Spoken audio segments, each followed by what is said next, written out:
কত কিছুই মানুষ স্বপ্ন দেখে, কত কিছুই করে। মানুষ স্বপ্ন দেখে ভালো, কিন্তু কার কখন কি হয়ে যায় একমাত্র আল্লাহ ছাড়া কেউ জানে না। গতকাল উত্তরাতে এমন একটি ঘটনা ঘটবে কেউ কল্পনাতে করেনি।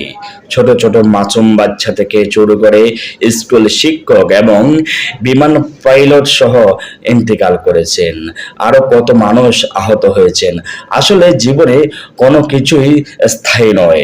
কখন কার ভাগ্যে কোন দুর্ঘটনা ঘটে একমাত্র আল্লাহ জানে।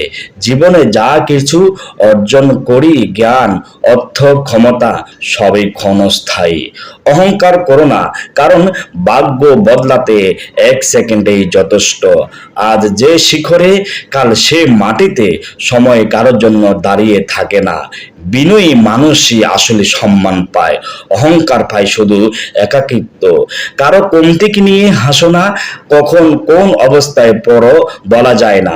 ঝড়ে যেমন বড় গাছ পড়ে, তেমনি অহংকারীও পতনের শিকার হয়। বিনয়ী মানুষকে বড় করে, অহংকার শুধু ক্ষয় ডেকে আনে। তাই বলি, মানুষ বড় হতে চাও, আগে ছোট হতে শিখো। সবার প্রতি শ্রদ্ধা রাখো, তবেই সত্য শ্রদ্ধা পাবে।